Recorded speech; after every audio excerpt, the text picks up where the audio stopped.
Welcome to the Mobile Home Park Mastery Podcast, where you will learn how to identify, evaluate, negotiate, perform due diligence on, finance, turn around, and operate mobile home parks. And now, here is your host, the fifth largest mobile home park owner in the United States, Frank Rolfe. In 1987, roughly 34 years ago, Donald Trump released a book called The Art of the Deal. I read that book as many did. It was all about the creativity required to forge really good deals. And it is true that there is an art to making deals, and the creativity is very, very important. But yet there are limits to creativity. This is Frank Rolfe, the Mobile Home Park Mastery Podcast. We're going to talk about when you can't fix a mobile home park deal using raw creative license. So let's first start off with what happens in the classic deal where you want to have somebody carry the paper, but you're doing this because the deal doesn't make sense economically. So you're really effectively overpaying, and you're trying to make that back by having them carry the paper at, let's say, a really low interest rate. And we've constructed some wild ones over time. We've done deals that are 0% interest year one, 1% year two, 2% year three, etc. You can really construct anything you want between a willing buyer and a willing seller. But on that one, that's not going to work unless they carry it all the way to the end. If someone's going to give you, they're going to swap you, paying too much for the property, and then you're going to make it back with low monthly payments based on their very constructive mortgage, it doesn't help you unless the mortgage goes to full amortizing length.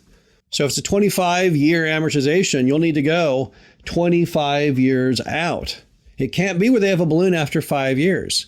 5 years, you haven't made your money back. Now you've overpaid, and the way you were going to get it back with that super attractive financing, that's no more. So if you want to try and do creativity with financing, and there's nothing wrong with that, and we've done that many times. The problem is that is only going to be effective for you if they will, in fact, carry all the way to the bitter end where you have the thing paid off in full. It can't have some kind of very temporary short balloon payment. Also, let's assume that they want to do a deal that's zero down. That's how you're going to creatively patch the deal together. The thing needs a whole lot of work. So, hey, I'm going to buy this thing with zero down, and then I'm going to, put my hard-earned efforts into turning this thing around, but I'm not going to have any money at stake in the deal. Well, zero down doesn't work if it needs a whole lot of capital in it to solve it. A really good zero down deal is one in which it's mostly just labor, aesthetic issues that make the park unattractive, things you can fix with a paintbrush and a lawnmower. But what if it has a packaging plant that requires $1 million capital investment to bring it back to life? That's not a zero down deal. Sure, you gave the seller zero on the front end, but then you had to put $1 million into fixing that packaging plant. That doesn't hit the goal whatsoever. So if your creative mission is to do a zero down deal, it has to be a true zero down deal, and it does not need a whole lot of capital outlay to bring that old park back to life. Number 3, let's say you're going to do a wrap note. So the seller's concept, let's go over what a wrap note is. So a wrap note is when the seller already has a mortgage, and you're basically going to kind of assume that, not exactly above board, and you're going to give them some money, and they're going to take back another second. So it's kind of like assuming their note, slamming a second on top of that. Now, typically those things aren't really effectively legal, not for the seller to do. As a buyer, typically you're not in any really peril on it. But they are sometimes in violation of the bank loan that they have between the seller and their lender. And the problem is, what do you do when that thing goes bad?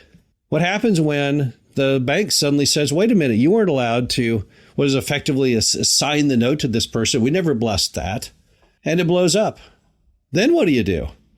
And also, sometimes the seller's going to do on the wrap note, they're going to leave that thing in the title in their name. They have to, or it will trigger the mortgage. What happens if they die? How are you going to get title? How's that going to work? So be very, very careful when the wrap note is your creative concept, because those wrap notes can be very, very dangerous, very volatile. You can't put a whole lot of money down on a wrap note. If that bank calls that note due and the seller can't afford to pay it off and you can't afford to pay it off, well, what in the world will be the end result? You're going to lose the property, clearly, and you're going to lose whatever money you put into it. So be very careful. If the wrap note is your art brush, your canvas, that you have that thing done in such a manner that you won't be heavily burned. One good idea is to read the seller's note with their bank to see if it disallows the concept of doing the wrap. Shockingly, some of the notes don't have a problem with it. If you read the document, it's not excluded. Others very specifically say you cannot do that. I think that would be one way to definitely improve your odds of getting in trouble with the creative wrap note construction. What if the seller wants to guarantee you rent? Let's say that they say, well, you can surely fill these lots. I know my number. My sales price isn't really going to work if it's evidenced by the true current occupancy. So I'll go ahead and pay you lot rent on some subset of those vacant lots for a certain length of time. Well, that's creative and all, but that's not really going to work.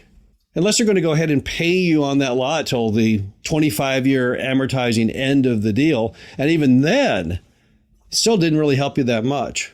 A lot of times the sellers are going to try and bond around immediate problems with short-term money on a long-term solution. If you go ahead and pay them a price and you put 25-year debt on that deal, but they're only going to guarantee you 5 years of income for what you put a 25-year debt on, clearly that puts you upside down from the onset. So if the seller wants to guarantee you any amount to try and offset or make sense of his pricing, that guarantee would have to stretch for decades. Don't let him get away with just doing it for just a few little bits of time. What about if the park is illegal? Can I fix that creatively? No, I can't fix creatively ever the park being illegal. And by illegal, I'm talking about a certificate of zoning, which states that the park isn't legal conforming, which means legal, isn't legal non-conforming, which means grandfathered, but simply is illegal. That means you have no right to operate that park. None. There's no way you can creatively fix that. Even if the seller says, well, you know what, I'll do a zero down non-recourse deal. Do you really want to put your effort into that? You'll never be able to sell it, never be able to finance it. Now, if creatively your thought is you're going to go in and try and get this permit fixed while you have your hands on the deal and are operating it, well, okay, fine. But many times people will buy those things or think they're buying those things with the expectation it'll all work out in the end. It doesn't work out in the end. Even if you have zero down and non-recourse, you're still not really building an asset. You're much better off putting your time into something that's actually legal to exist. Another item you can't really creatively work around is a failed phase one environmental. It's a toxic issue. If you put your name on that title and anything blows up, they're going to come after you to clean it. Some of those properties to clean can be millions and millions of dollars. So I don't think you can constructively, creatively work around a failed phase one. So that's another thing you really can't fix with creativity. You also can't fix a terrible location with creativity. Let's assume that you run the test ad and it doesn't pull at all because no one wants to live in that part of town. Well, there's no way you can really creatively work around that. Doesn't work. I knew someone once who bought a property over in Gary, Indiana. And Gary has a terrible reputation in real estate circles as an area you don't want to own because traditionally there's not a whole lot of demand. A lot of lenders won't even make loans there. Well, his creative gimmick was he would try and come up with another way to express Gary, Indiana without saying the words Gary, Indiana. The problem was it didn't really work because anyone who looked at the map saw it was in Gary, Indiana. So I'm just really not convinced that I've ever seen anyone successfully get around a bad location with creativity. I'm not sure you can do it. You also can't fix insanely high density that I've ever seen with creativity. Now, I did see someone recently who did.